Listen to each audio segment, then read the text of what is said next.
Thank you all very much. I hope you guys realize just what it means to have all these people here supporting you. This is an impressive turnout. Very, very exciting to be here for this. It's terrific. I'm taken aback. I go to a small community like this, and one thing that always impresses me when you come to a place like West Blockton, and I go to a lot of small communities. I've rode that helicopter for many years, going to places like Reform and Parish and Raglan, and now to West Blockton. In the small communities, it means so much more than it does to me in the big communities like Hoover and Vestavia and Mountain Brook. Those people expect you to be at their place. These people here appreciate you when you come to their place. And for that, I'm appreciative. I thought for a minute I was going to the prom. I see everybody kind of dressed up. Everybody smells good. Look a lot different, although the guys look better with their helmets on. There's no doubt about that. The Booster Club called me and they told me they wanted to get a big name to speak at their football banquet. When they couldn't get one, they asked me if I would do it. I was told that maybe Keyshawn should deliver the speech tonight. Keyshawn, where are you? There you are, stand up. I hear you're quite the orator. There you go. Give it up for Keyshawn. I have to admit, I'm just a little bit nervous speaking to a crowd like yours. You guys know so much about excellence after the season that you had. I'm having a hard time catching my breath. I feel sort of like Caleb felt those 2 times that he tried to tackle Jalen in practice. Where's Caleb? There you are. It's good to see all the important people here. Superintendent McGee, Principal Lawley, of course, Coach Farnetti, Austin Fulmer. Stand up, Austin. You're recognized. Good to see you. Well, they told me just saying your name would get a laugh. They're right. Yeah, it's good. When I got here, I walked into Coach's office and I saw him watching film the Bibb County game, or as you like to call it around here, The Biggest Loser. What amazes me is that Bibb County was so upset that y'all beat them that they're still looking for excuses. Their coach tried to accuse Coach Farnetti of deflating the footballs.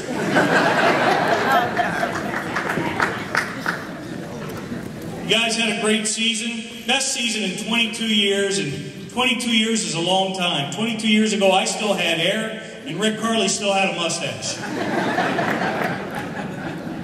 But when we came here for Blitz Game Day, and this is a serious note, when we came here for Blitz Game Day for the ACA game, we had the best crowd.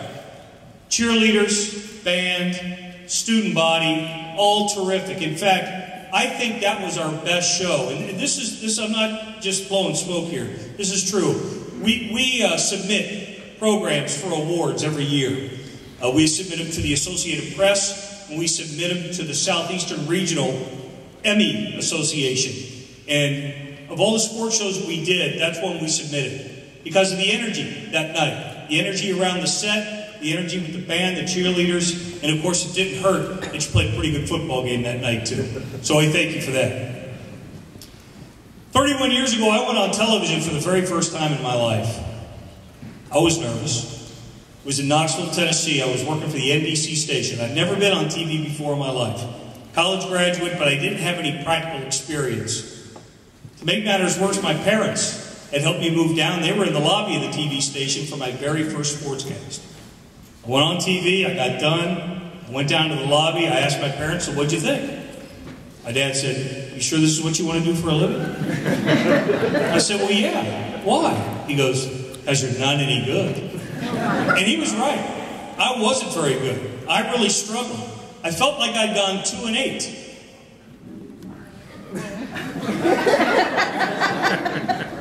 I felt like I'd gone 2 and 8, but you know what? I worked at it, tried to perfect my craft, got a lot more reps, and before you know it, I was an Emmy Award-winning sportscaster, so I was like I went 10 and 2. It's nice how you can go from 2 and 8 to 10 and 2. Just like you guys, I wanted to be good. But I knew that wasn't enough because everybody wants to be good. Everybody wants to be successful. Everybody wants to be rich. Everybody wants good things to happen to them. But wanting it, as you know, isn't enough. You have to be dedicated. You have to be prepared. You have to have passion. Same ingredients you have to have a successful team or a successful organization, no matter what it is.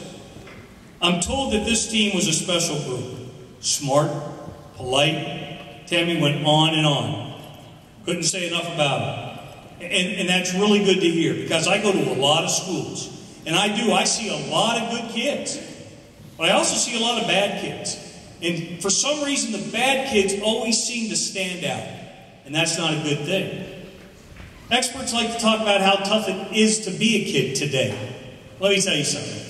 Being a kid's always been tough. There are just different challenges today. And don't let those so-called experts give you an excuse not to do the right thing. Don't let them give you a reason to have a bad attitude or to be disrespectful.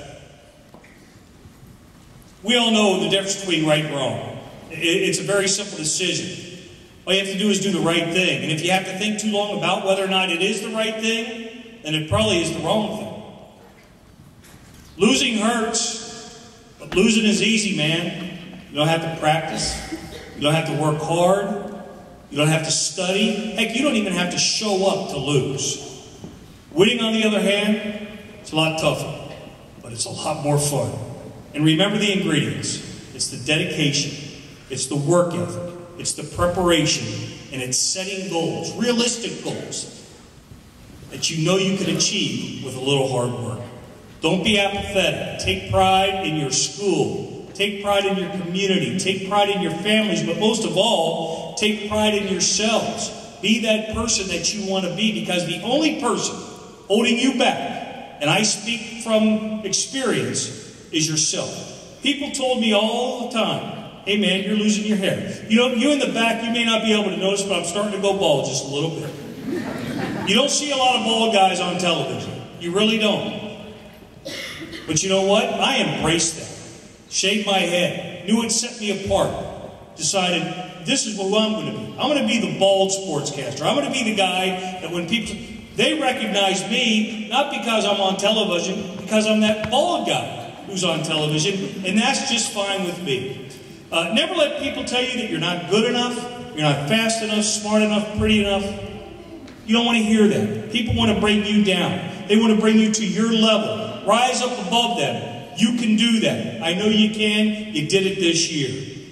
Congratulations on a terrific season, but don't let this be the biggest thing that you ever accomplish in your lives. Don't be that guy when he's 40 years old saying, well, I remember back in high school. Don't be that guy. Go on, be a better person, be a better parent. So much to live for, so much to accomplish. And with what you guys have already done, you've got a great start. Thanks for letting me speak to you tonight, and congratulations on a great year.